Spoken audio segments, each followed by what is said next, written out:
Hello guys, PCS preparation के online platform में मैं प्रिया आपको स्वागत करती हूँ। आई होप आप सब अच्छे होंगे।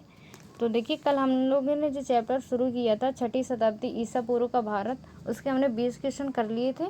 आज हम कुछ 20-19 क्वेश्चन और करेंगे और आज ये चैप्टर ख़त्म हो जाएगा। ठीक है, तो देखते हैं आज हमारा पहला क्वेश्चन क्या है। पहला क्वेश्चन कह रहा है कि ठीक है, लिखा है कि 6ठी और 4ठी शताब्दी ईसा पूर्व में मगध सर्वाधिक शक्तिशाली राज्य के रूप में उभरा। इतिहासकारों के अनुसार इसके क्या कारण थे। पहला ऑप्शन दिया हुआ है अच्छी उपज, दूसरा है लोहे की खदानें, तीसरा है गंगा तथा उपनदियों के कारण सुलभ आवागमन, चौथा है जंगली क्षेत्रों में हाथी की उपलब्धता। तो ये चारों सही हैं। अच्छी उपज, लोहे की खदानें, गंगा और उपनदियों के कारण सुलभ आवागमन और जंगली क्षेत्रों में हाथी की उपलब्धता। तो ऑप्शन नंबर डी सही हो जाएगा। ठीक है, नेक्स्ट क्वेश्चन कह रहे हैं, नेक्स्ट क्वेश्चन एक सेकंड आप रुकिए।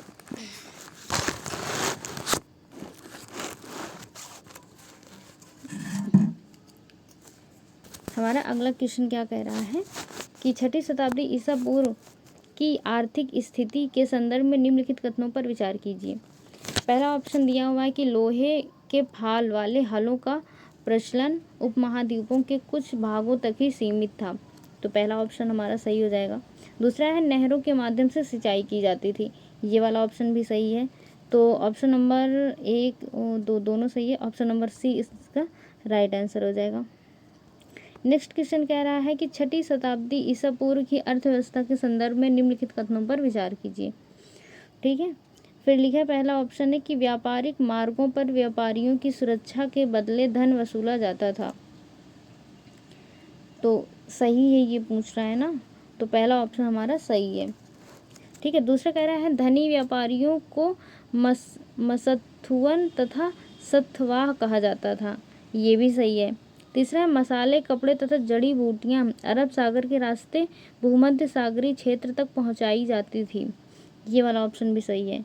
तो ऑप्शन नंबर डी इसका राइट आंसर हो जाएगा, क्योंकि इसी में तीनों ऑप्शन दिया हुआ है। ठीक है, नेक्स्ट क्वेश्चन है कि निम्नलिखित में कौन सही नहीं है। कौन सा सही नहीं है, हाईलाइट करिए इस पॉइंट को। लिखा हुआ है कि बौद्ध धर्म में त्रिरत्न, बौद्ध संघ धम्म 3 ये था।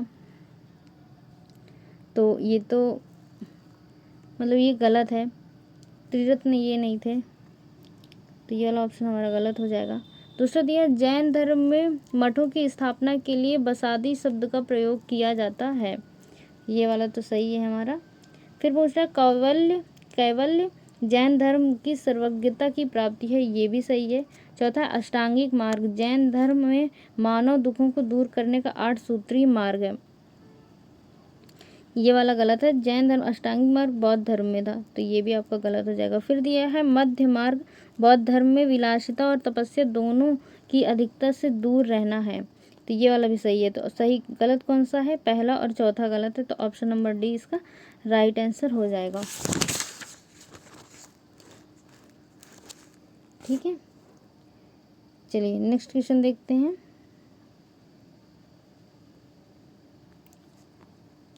क्वेश्चन है कि आरंभिक बौद्ध ग्रंथ सुत्त पिटक के आरंभिक बौद्ध ग्रंथ सुत्त पिटक, एक सेकेंड आप रुकिए।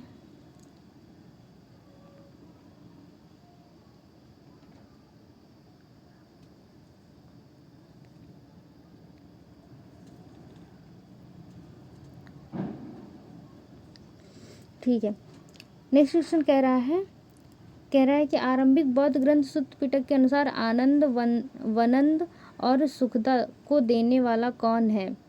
तो ऑप्शन हमारा पौधे, जानवर, नदी, पशु है इसका राइट आंसर। पशु है, तो डी इसका राइट आंसर हो जाएगा। नेक्स्ट क्वेश्चन देखते हैं।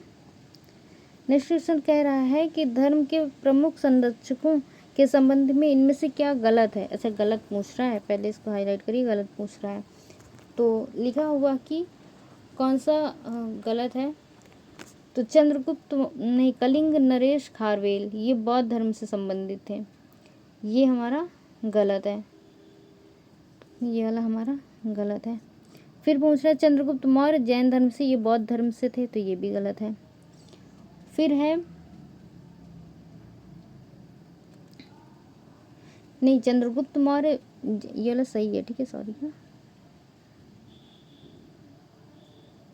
ये वाला हमारा सही है, ठीक है। गौड़ नरेश शशांक ये बौद्ध धर्म से थे, ये हमारा गलत है। फिर पुष्यमित्र शुंग ये बौद्ध धर्म से थे,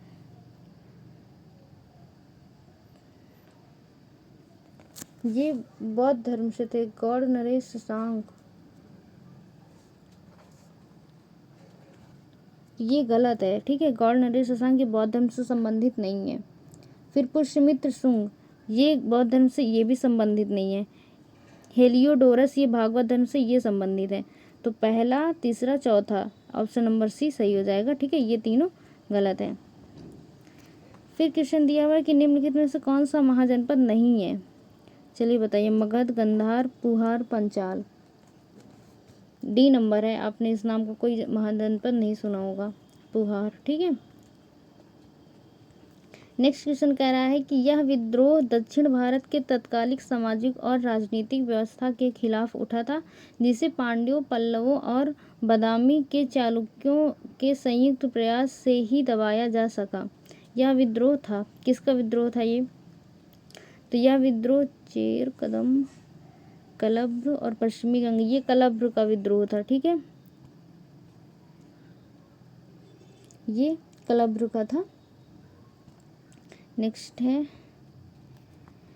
कह रहा महाजनपद और राजधानी, महाजनपद और राजधानी इनको सही से मिलाना है हमको। पूछ रहा कौन सा सुमेलित नहीं है? तो अंग का चंपा है, यही सुमेलित नहीं है। देखिए अंग का चंपा होना चाहिए, अंग का क्या होना चाहिए? चंपा। फिर दूसरा है मगध का राजगृह, ये तो सही है। फिर कौशल की श्रावस्ती, ये भी सही है। वत्स की कौशाम्बी, ये भी सही है। तो सुमेलित कौन सा नहीं है? ए नहीं है, केवल ए।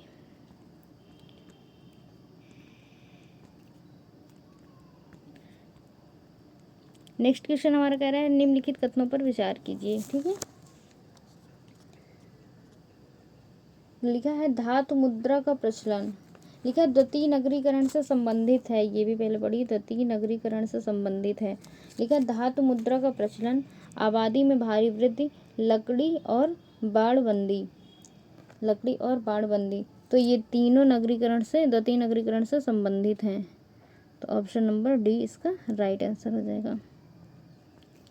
पहले फिर ऑप्शन दिया हुआ है, क्वेश्चन दिया हुआ है कि प्राचीन भारत में कुलीन वर्ग के संदर्भ में निम्नलिखित कथनों में से कौन सा सही है?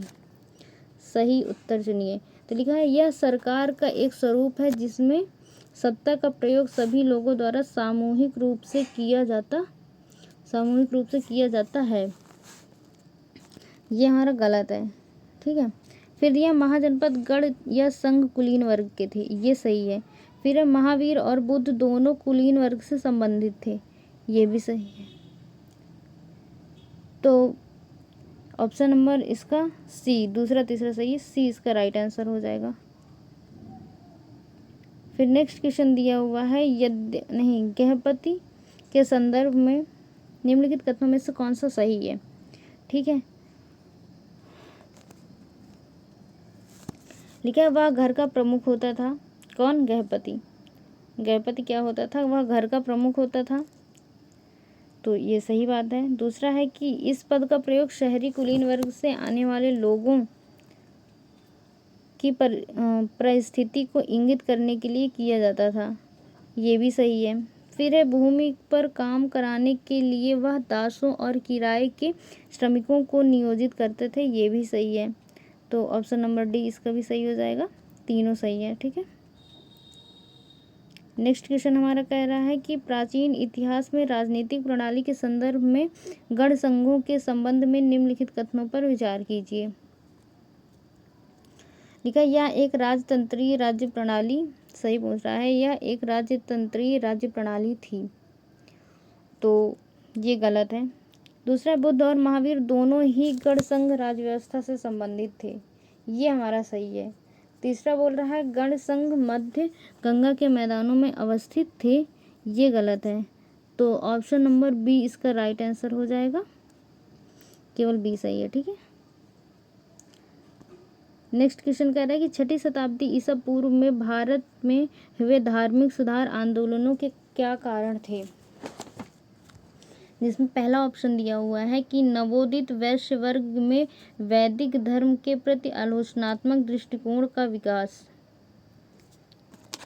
दूसरा ऑप्शन दिया हुआ है, तो पहला तो सही है, दूसरा ऑप्शन दिया हुआ है कि उपनिषदीय विचारधारा में वैदिक कर्मकांड का समर्थन करना, ये गलत है। फिर दिया हुआ है कि नए नगरों का उदय एवं मुद्रा व्यवस्था का प्रसार, ये वाला भी सही है।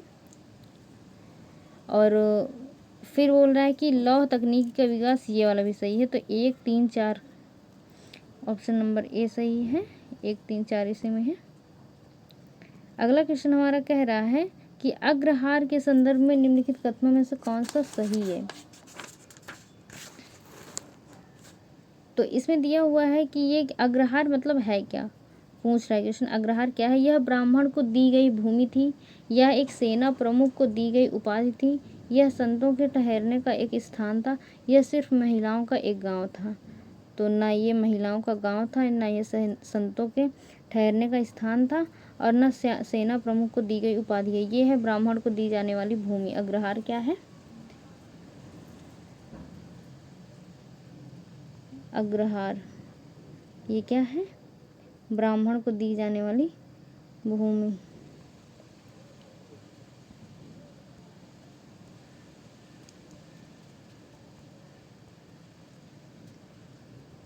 दी जाने वाली भूमि है। ठीक है, तो कौन सा option? Option number A is the right answer. अगला क्वेश्चन हमारा कह रहा है कि निम्नलिखित कथनों पर लक्षणों पर विचार कीजिए। ठीक है, फिर विचार करते हैं। कह रहा है कि उसने काशी तथा वज्जीगढ़ राज्य को एक लंबे संघर्ष के बाद अपने राज्य में मिला लिया। किसने?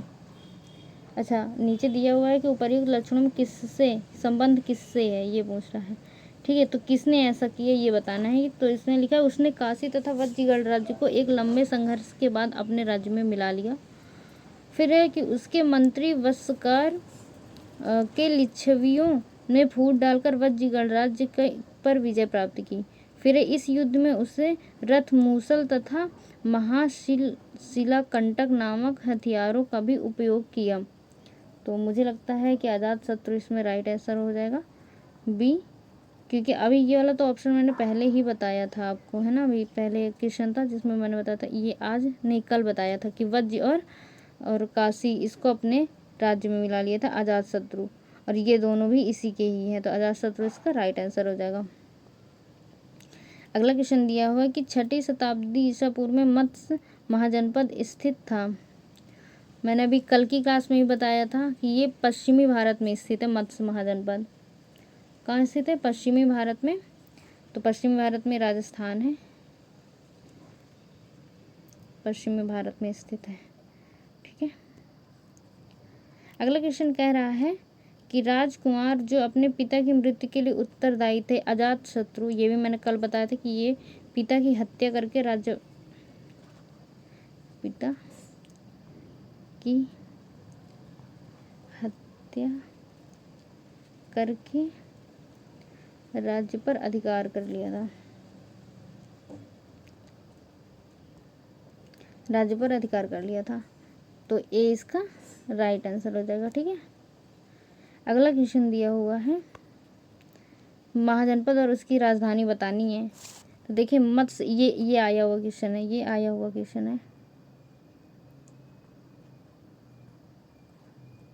ये जरूर आप पढ़ के जाइएगा। ये आया हुआ तो मत्स्य की है विराटनगर, ये भी शायद 2020 में ही आया था शायद। मैं सन कंफर्म नहीं हूँ, पर आया ये कंफर्म हूँ। ठीक है, तो मत्स्य विराटनगर है। कुरु है इंद्रप्रस्थ, कुरु है।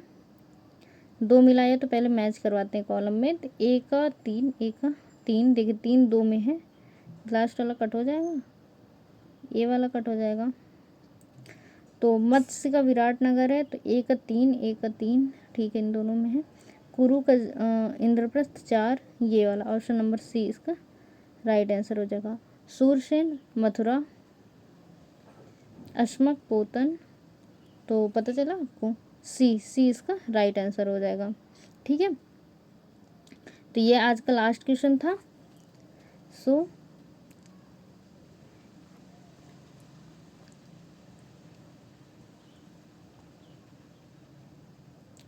Thank you so much. पढ़ते रहिए, अच्छे रहिए, मस्त रहिए। जय हिंद।